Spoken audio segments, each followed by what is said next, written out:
બંધાવો વળી પાછો અમે બાપાને ફોન કર્યો, ગામવાળા કહે છે કે તાલપત્રીને એવા થોડાક મંડપ નાખી દઈને તો વરસાદમાં થોડીક રાહત રહે, તો જે કાંઈ 200-500 જણા આવે એ હરિહર કરશે.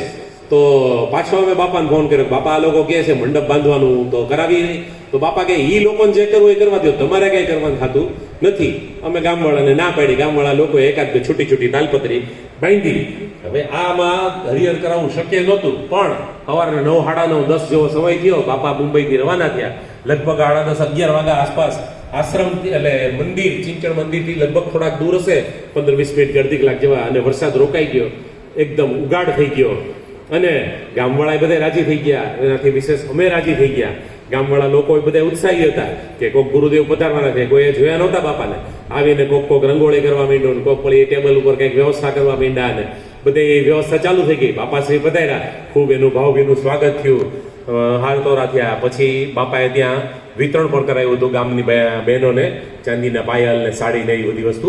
એ ગામની બહેનોને વિતરણ પણ કરાવ્યું. બધાએ પ્રેમથી હરિહર કર્યું. લગભગ 2-2.5 વાગ્યા જેવો સમય થયો. બાપાનું હરિહર પણ થઈ ગયું. અમે પણ બાપા પાસે કીધું હાલો હવે નિરાશ છે તો થોડીક વાર ત્યાં બેસવા ગયા. બાપા કે બધું કામ પતી ગયું? હા. તો કીધું હવે અમે મુંબઈ જવા રજા લઈએ છીએ, તમે આ બધું આટોપીને આવજો. એટલે કીધું બાપા અમે અમારી રીતે વાત કરી કે બાપા વરસાદ બહુ હતો, પણ ઠાકરની કૃપાથી ને આપની કૃપાથી બધું સારું થઈ ગયું છે. બાપા એવું સરસ હૈસા, અમે જોતા જ રહ્યા. મેં પોતે બાપાને પૂછ્યું હતું કે બાપા ઠાકરની કૃપાથી બધું સારું થઈ ગયું. બાપા એવું સરસ હૈસા. અને બાપાએ કીધું બાપા વાલા, ઠાકરનું કામ ઠાકર કરે. હવે વરસાદ આવે તો તને કઈ વાંધો નથી ને? બાપા કીધું હવે વરસાદ આવે તો શું કામ વાંધો હોય આપણને, ભલે ના આવે, આપણું કામ પૂરું થઈ ગયું છે. અને બાપાએ ત્યાંથી વિદાય લીધી અને આસનેથી ઊભા થયા. અહીંથી લગભગ આ સત્સંગ હોલના દરવાજા જેટલી ગાડી દૂર ઊભી હતી, ત્યાં બાપા જેવા ગાડીમાં બેઠા, અમે જય જયકાર કર્યો. અમે પાછા મંદિર સુધી આવી ન શક્યા અને વરસાદ અંધાધાર. આ બાપાની કૃપા. એટલે આવું ઠાકરના કામ હંમેશા ઠાકર પૂરા જ કરે. નિષ્ઠા પાકી રાખવી, ભરોસો પાકો રાખો, 100% રાખો, 99% નહીં. આ બધો સત્સંગ પામવાની વસ્તુ નથી, સત્સંગ વહેંચવાની વસ્તુ છે. ઝૂંપડી બાપા પોતે પણ આવી જ સેવા કરતા કે ભાઈ એમાં કાંઈ હોય કે ન હોય, એકવાર બસ મંડી પડો બાપા કહે એટલે આગળ વધ થઈ. એમ શામળા બાપા અત્યારે જેમ આશ્રમ છે ને, ત્યાં પેલા હાવ નાનકડી એવી ઝૂંપડી હતી. પછી થોડાક સેવકો વધતા ગયા, એટલે મોહનદાસ બાપાએ ઈચ્છા વ્યક્ત કરી કે બાપા તમે આજ્ઞા કહો તો અહીંયા થોડોક આમ 20x20-25 મોટો હોલ જેવું કંઈક બનાવીએ. તો બાપા કે વાંધો નહીં, તમારી ઈચ્છા હોય તો બનાવો, પણ મારી પાસે કાંઈ પૈસા છે નહીં, તમારી રીતે તમે કરો. તો બાપા મોહનદાસ બાપા કે વાંધો નહીં. એ પોતાની રીતે 2-3 સેવકોને તૈયાર કર્યા. ગામમાં વાણિયા પાસેથી 12 આનાની કંઈક કાઠી તૈયાર લઈ આવ્યા, બીજું 5-6 આનાની કંઈક વસ્તુ બધું બાંધવાનું બધું લઈ આવ્યા. ખેતરે ગયા, ત્યાંથી ઓલા લાકડા કાપી આવ્યા, ઊભા રાડા લાંબા, અને બીજી બધી વસ્તુ લઈ આવ્યા. 10 દિવસનો શ્રમ યજ્ઞ કર્યો. એ કાઠીથી રાડા આડા ઊભા બાંધ્યા, છાણનું લીપણ કર્યું, અને સરસ 20x25 હોલ તૈયાર કર્યો, અને આસોપાલોનું તોરણ બાંધ્યું. પછી શામળા બાપાને વિનંતી કરી, બાપા પધારો, હવે પગલા કરો, હોલ તૈયાર થઈ ગયો. આ પહેલો વહેલો ત્યાંનો રૂપાવટી આશ્રમનો સત્સંગ હોલ. બાપા રાજી થયા, બાપાશ્રીએ પગલા કર્યા, અને બાપાશ્રીએ કીધું હવે તો આનું વાસ્તુ કરવું પડે. તો 2 દિવસ બાદ યજ્ઞ કરાવ્યો, અને ગામ ધુવાડા બંધ કરાવ્યું, હરિહર કરાવ્યું, અને લગભગ 1500-2000 માણે હરિહર કર્યું. મોહનદાસ બાપા જોતા રહ્યા કે મારે હોલ બનાવવાનું કીધું ત્યારે કે પૈસા નથી, અને હવે હજારો માણસો હરિહર કરાવ્યું. પણ એ બાપા પરીક્ષા લેતા હોય આપણી કે તમારા તાકાત કેટલી છે, તમારો ભરોસો કેટલો છે. તમે ઠાકર ઉપર ભરોસો રાખો એટલે કામ બધું પૂરું થઈ જ જાય. અને આવી રીતે એ બાપાની પેલી શ્રમ સેવા અને આવો સરસ સત્સંગ હોલ તૈયાર થયો હતો. તમારું કર્મ સાબિત કરો, અને બાકીનું કામ એ ઠાકર જ જાણે કે કેમ પૂરું કરવું. બાકીની ચિંતા એની હોય. હોલ બનાવવાના ખાલી 18 આનાનો ખર્ચ એ મોહનદાસ બાપાનો પાકો ભરોસો, પાકો વિચાર, એનાથી આ ઠાકરનું કામ ઠાકરે પૂરું કર્યું. એવી જ રીતે આ આશ્રમ મોહનદાસ બાપાએ ત્યાં એક હોલ બનાવ્યો. આ આશ્રમ છે એ મોહનદાસ બાપાનું 35 વર્ષ પહેલાનું સ્વપ્ન હતું. મોહનદાસ બાપા લગભગ જ્યારે શામળા બાપાએ દેહ છોડ્યો અને પછી 1-2 વર્ષનો સમય હતો ને, ત્યારે ત્યાં ત્રણેક આવી રીતે આગળ પડતા સેવકો હતા. બાપાએ મોહનદાસ બાપાને બંડી પહેરાવી. મોહનદાસ બાપા મુખ્ય સેવક તરીકે કામ કરતા, પણ બાકીના સેવકો હતા એ બધાએ થોડું થોડું બધાને આમ ઓલું રહેતું, એટલે બાપાને એમ અકળામણ થયા કરતી.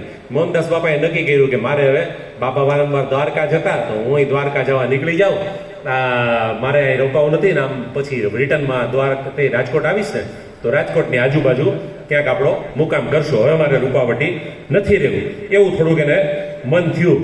ત્યારે એણે શામળા બાપાને યાદ કર્યા. શામળા બાપાએ કીધેલું એને કે મોહનદાસ બાપા, તમારે વાલા ઘણું સહન કરવાનું આવશે, હિંમત રાખજો, તમને કાંઈ વાંધો નહીં આવે. પણ એ ગુરુ વચનોને અનુસાર આવી રીતે બાપા હંમેશા સહન કર્યા કરતા.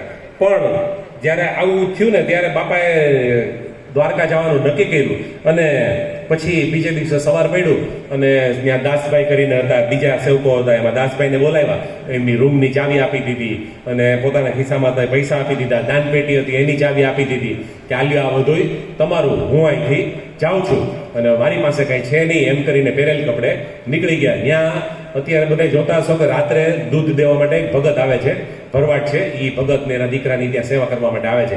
એ ત્યારે નાના, એ આ વાત સાંભળી ગયા, એટલે એને કંઈક અજુગતું લાગ્યું ભગતને.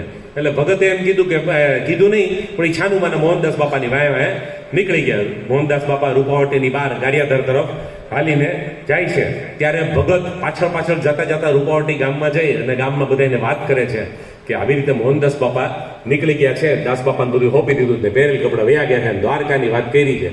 એટલે ગામ લોકો બધા ભેગા થયા, બધાએ વાહનો લીધા, ગાડીઓ ને ટ્રેક્ટર ને બાઇક ને બધા લઈ અને નીકળ્યા. ત્યારે રૂપાવટીથી ગાડિયાધારથી પણ આગળ મોહનદાસ બાપા વયા ગયા હતા.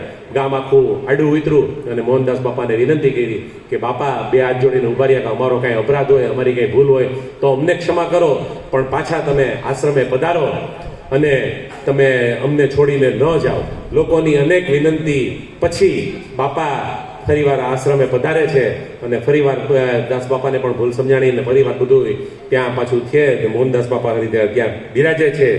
એટલે આ મોહનદાસ બાપાનો 35 વર્ષ જૂનો સંકલ્પ એ આજે અહીંયા 6 વર્ષ પહેલા સાકાર થયો અને એ આશ્રમ આજે આ રૂપાવટી ત્રંબાવટી આશ્રમની અંદર આપણે સૌ લીલાલેર કરીએ છીએ. એ આ મોહનદાસ બાપાની કૃપા છે.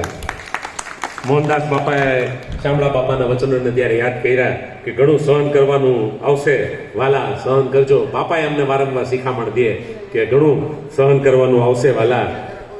આવા તો અનેક પરચા છે કે જેને અમે ઘણી વાર અંદરો અંદર બધા મિત્રો વાત કરતા હોય કે વાતો કરવા બેહીએ ને તો એકેય પ્રસંગ રિપીટ કર્યા વગર સવાર નહીં, પણ આવા તો દિવસોના દિવસો વયા જાય ને એટલા અમને અનુભવ થયા છે. તમને બધા અનુભવ થશે. તો આવી રીતે આજે ગુરુ પૂર્ણિમાના પાવન દિવસે આપણે સૌ બાપાશ્રીને વારંવાર વંદન કરીએ.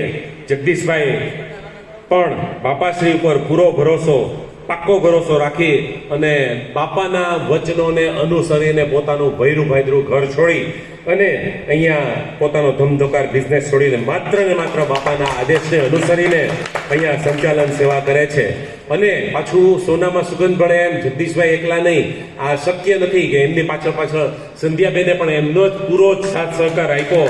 અને જગદીશભાઈનું પગનો દુખાવો, એમને શરીરની આવી તકલીફ, શરીર આવું છતાંય કોઈ દિવસ થાક્યા વગર તમે જોતા હશો કે 2-3 વર્ષ પહેલા તો એટલો દુખાવો હતો, હાલી નહોતા શકતા, પણ એ પગ ઢેડતા હેલા જ કરતા હોય, કોઈ કામ કર્યા જ કરે. પોતાની માંગીને કે પોતાના પગના દુખાવાને એણે કોઈ દિવસ સેવામાં બાપારામને કૃપાપાત્ર એવા જગદીશભાઈને લાખ લાખ વંદન. આજે ગુરુ પૂર્ણિમાના પાવન અવસર ઉપર આપણે ફરીવાર બાપાને વંદન કરીએ અને બાપાશ્રીનો જય જયકાર બોલાવીએ. બોલો શ્રી શામળા બાપાની જય, આત્મારામ બાપાની જય, બજરંગદાસ બાપાની જય, મોહનદાસ બાપાની જય. જય જય સીતારામ. બાપા સીતારામ.